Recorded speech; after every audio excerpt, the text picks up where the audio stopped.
Welcome one more time, future bilingual people, to the Story Zone.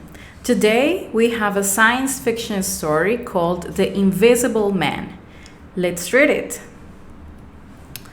It was a discovery that would change the world forever. A scientist had stumbled upon a way to make objects and people invisible. At first, the scientist was hailed as a hero. People were fascinated by the possibilities that the invention offered.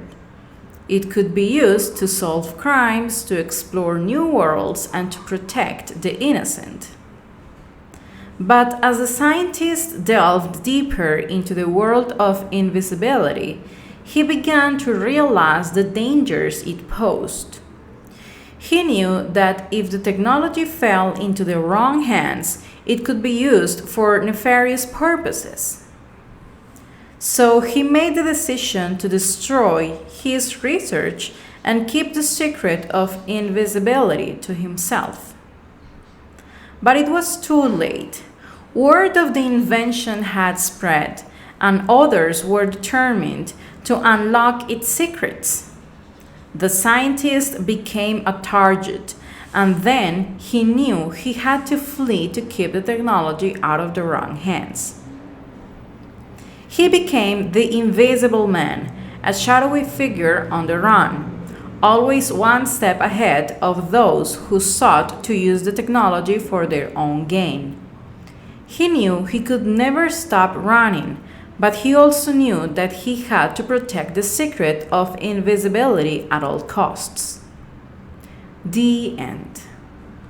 Well, there are some expressions that we are going to analyze from this text, and also some sentences here within a tense in English. But let's start with the vocabulary here. Delve, to search in order to find a thing or information to investigate, basically. Nefarious, an activity that is morally bad, that is incorrect. Spread, to affect more and more places, people, or things. Yes. Shadowy, dark and full of shadows. So what is a shadow? It's an area of darkness caused by light being blocked by something.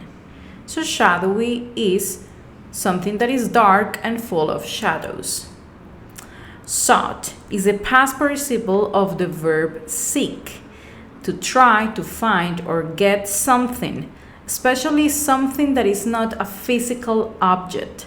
For example, seek the truth, for example. Yes, the truth is not a physical object, but it's something that is very important, right? Well, and now we are going to analyze this tense, that is the second conditional. Let's start by checking this sentence here. He knew that if the technology fell into the wrong hands, it could be used for nefarious purposes. So, the second conditional. There is a situation, an imaginary situation, that if you think about it for a second, that can have consequences, yes? So, the first part of the sentence, because look at this, it is separated by a comma, right? Because this is to have two sentences in one. The first sentence has this structure, if, which is a conditional, if the technology fell into the wrong hands. This is the base of this part of the sentence. The if, the conditional, then you have the subject, the verb in simple past. This is what you need to remember. If the technology fell into the wrong hands, okay, what's going to happen? Imagine for 1 second, what's going to happen? It could be used for nefarious purposes. So, in the second part of the sentence, you need the modal could, or is also possible to have the modal would.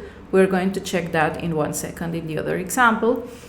Be used for nefarious purposes. Now, do you see the expression could? After that, the verb that you need is in the base form. It's just let's say, the normal form of the verb. Let's see other examples, more colloquial examples. If I won a lottery, imagine for 1 second, this is an imaginary situation. If I won past the lottery, what would happen? I could buy a house. Okay, now let's see this other example. If my friends were in Colombia, imaginary situation, what does this mean? That his friends are not in Colombia in this moment. Yes? So if my friends were in Colombia, simple past, we would go to a party. Okay?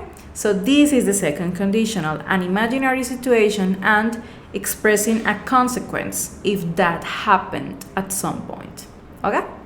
So I hope that you really liked this story and also the explanation of these words and the second conditional tense. I'll see you in another episode of Story Zone. See you there.